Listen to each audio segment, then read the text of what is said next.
Good morning, good evening, good afternoon, or whatever time you're watching this. I want to say it is 1:18 in the morning right now. Now you may be wondering, why the hell are you up so early? Or late, depending. So D&D started at 8, we had to start a little late today, and it ended at 12:40, and I went and got dinner. It was a very long battle episode.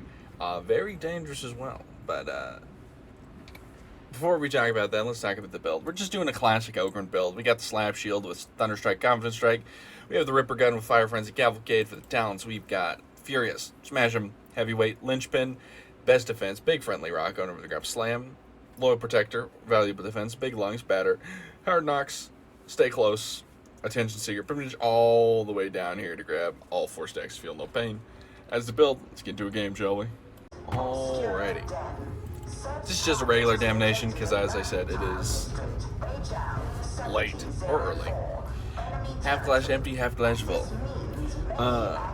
So in the D&D thing, it was a combat session continued on from last session.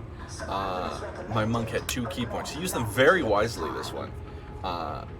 This match, having the 2 of them.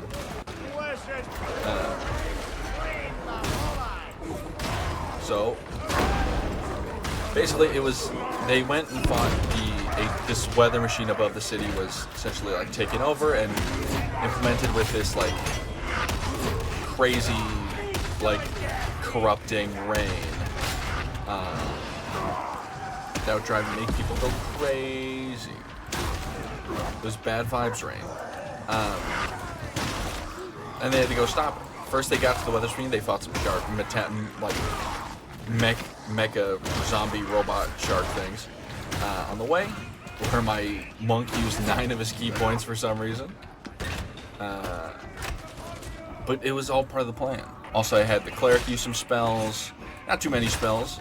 Pretty much the only spellcasters really used spells, since my warlock is obviously not going to use the spells there, since there was no real good place for the fireball, and the sharks were in the water, and fireballing in the water, it's not the wisest thing. Then they continue forward and they get into this like small area where essentially they get swarmed by these shittily statted, but lots of enemy, essentially just robot zombies. It took them a while to clear them up, simply because just some unfortunate rolls, and they lost some health there, and no real other spells lost. Any spell? No spells were used, but some luck points were used, so that was good. Then they got to the third stage of the fight, which was on the actual weather machine itself, which was like a floating thing above the city. Now, I statted out some elite enforcers, and I used some Black Templar. I used Black Templar models to have them as placeholders, which is fun. I had Tobias Brightshield, which is like the big bad guy, this Oathbreaker Paladin. And he had damage resistance to all non-magical damage. Or like, not like non-magical or non-elemental damage.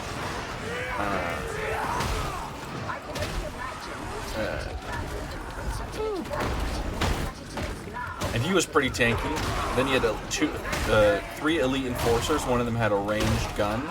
The other had multi-attacks, and the other one had like trip attacks and stunt and like shove attacks and stuff. I will say that the shove attack guy maybe hit 1 attack the whole time. I don't know why. He had like a +9 to his attacks. I don't know how he missed. I do know some of the ways he missed, of like Sir Daniel, this paladin robot, which like this NPC that gets like 3/4 cover for those within 5 feet of him. And also, then they had Tobias Brightshield was on a griffin that had a railgun strapped to it, and it would recharge out on a 5 or 6, and it would do 8d6 damage if they failed the dex save, which is a lot of damage, especially for a basically single target weapon. Then I had some tail attacks and claw attacks. And then Tobias Brightshield, being an Oathbreaker Paladin, that does crazy smites. His first attack brought the cleric the whole thing is like the goal is to kill the cleric because of like essentially she's the only thing keeping like this goddess around that is like stopping this plan from coming to fruition.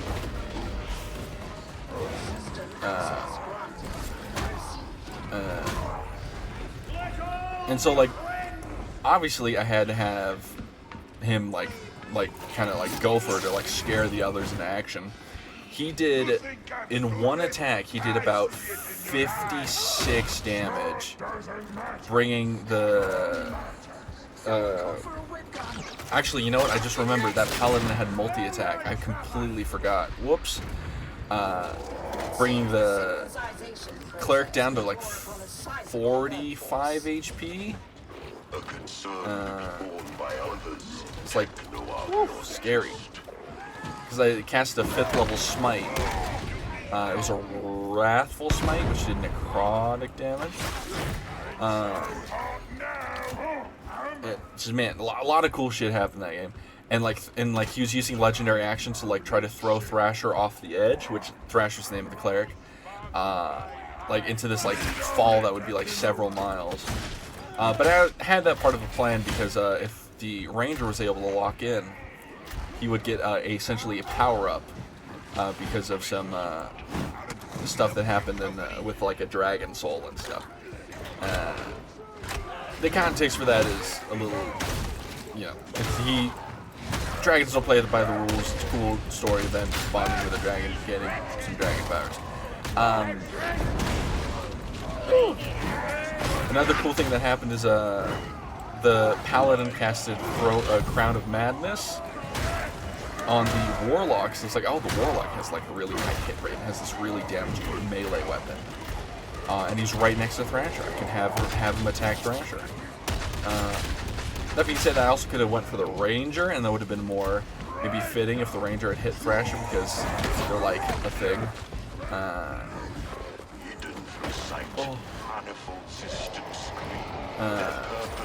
But I figured, you know, the warlock, it was like a cool thing. Because I was like, oh, if he wins, I can make it a really cool story moment as well.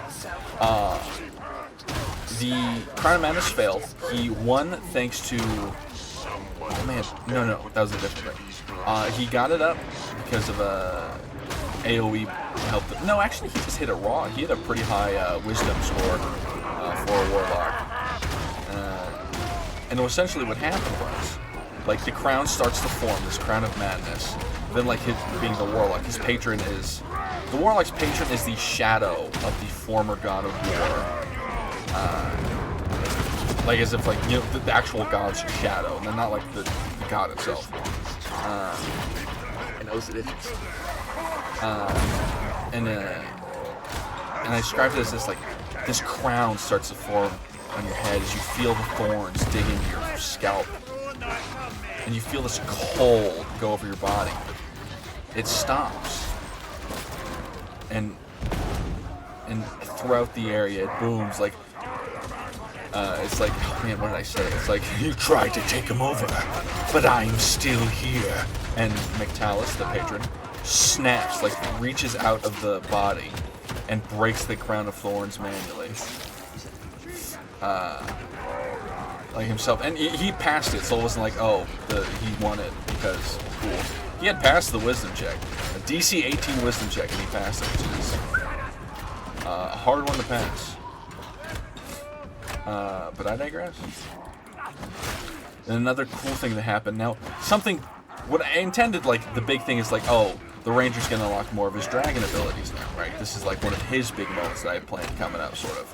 But, you know, you can do all the planning in the world. Your players are going to throw you a curveball.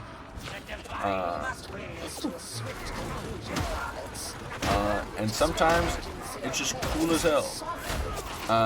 So I had they had made a check, and I said, yeah, the Tobias's sword is a magical weapon, and it, like, a lot of like the strength from his magic comes from the sword.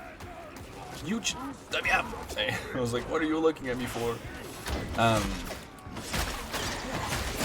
it was like, that was kind of thing like, oh, if you disarm him, like, yeah, he'll still be a paladin, but like he'll have to resort to essentially a side weapon, which is like a dagger, or use unarmed strikes. At least until he can get the sword back, because the sword does a lot of damage. It's just like 2d10 plus strength, which is like a 6 plus 5. So it does a lot of damage, plus the all the smites and shit. It's a big spooky weapon, and the monk used just absolute. So the ranger had actually was it the ranger who won it? Because my ranger was like, hey, can I try to shoot the sword out of his arm? I was like, yeah, sure, you can try.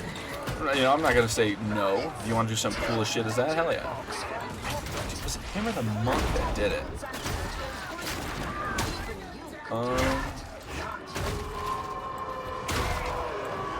No, the ranger failed and the monk did it. The monk was able to bat it out of his hand. And I rolled a d4 and it landed on 2, so it went behind the monk in terms of the direction it knocked it. Frick. I was caught in the end of a dodge. And still with his, that was on his first go too. It was actually pretty good that the monk made that, since his athletics was better than the rangers, and Tobias added a plus 10 to athletics. So yeah, it was spooky. Oh, my nose. And my monk did something really cool. He was like, can I throw the sword to the warlock? And I was like, pardon me, is what I was like. And it sort of caught me off guard, because I didn't think, originally they were like, oh, can I just throw the sword off? I was like, yeah, sure. I was like, oh, well, sword's out. Huge fucking play. I was going to have, legendary reaction to try to stop it, but he didn't try to throw it off. He was like, can I actually throw it to the warlock?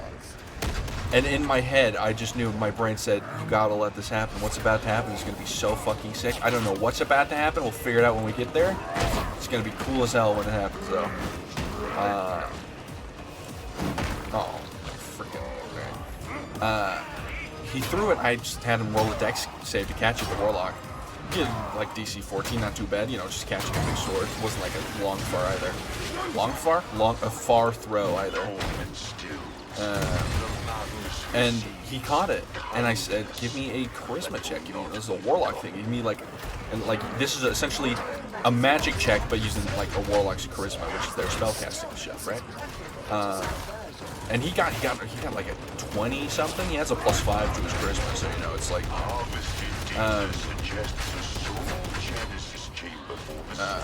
he hits it, and I was like, you feel. I just knew some coolest shit had to happen. This was a cool ass fucking moment. I'm not gonna let it not happen, And the warlock's patron grabbed, the sword was grabbed, and I told him once again he felt this creeping dread go over his body, but this all of a sudden this fiery warmth replaced it, as the Mectalus, which is the warlock's patron, said, a fine blade. I'll take it for myself. And crawling out of the body, this shadow grabs this ancient sword from when Arcana flowed through the land like water in a river, gained corporeal form for the first time in 1,000 years, and joins the battle. And it was so fucking cool, and Mectalus is so strong.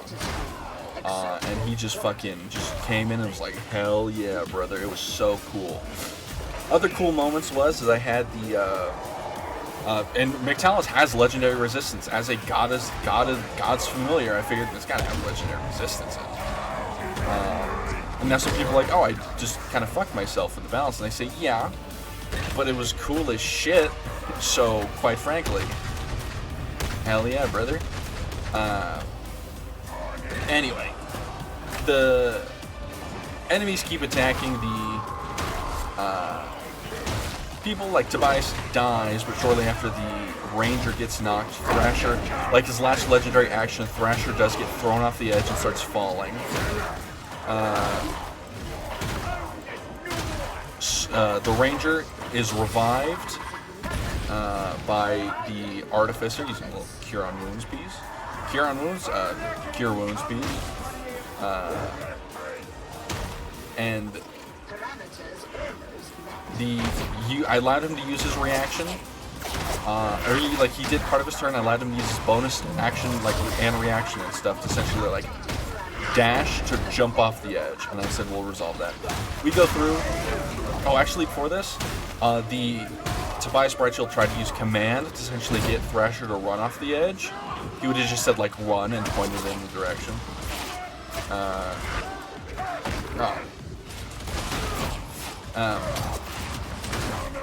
They were like close to the edge, but that failed because she actually almost failed it. But the Artificer used Flash of Genius, and I was like, how is Flash of Genius going to help here? And I just said, oh, you pull a little bolt out of your bag and you just throw it at her head, and like the little pain knocks her to her senses.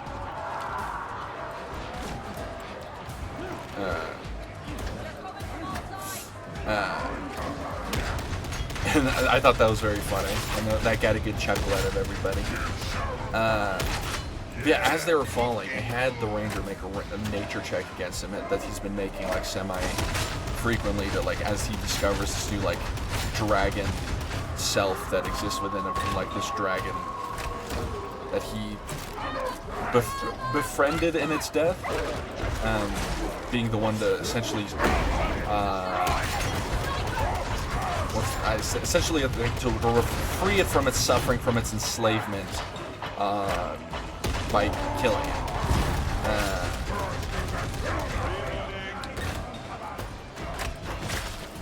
And he makes the check, and he makes it, and I tell him, you enter a world where there's a crossroad. One is this pathway that leads into a clearing in a forest, but is still wrapped around in seeds, and trees fencing you in.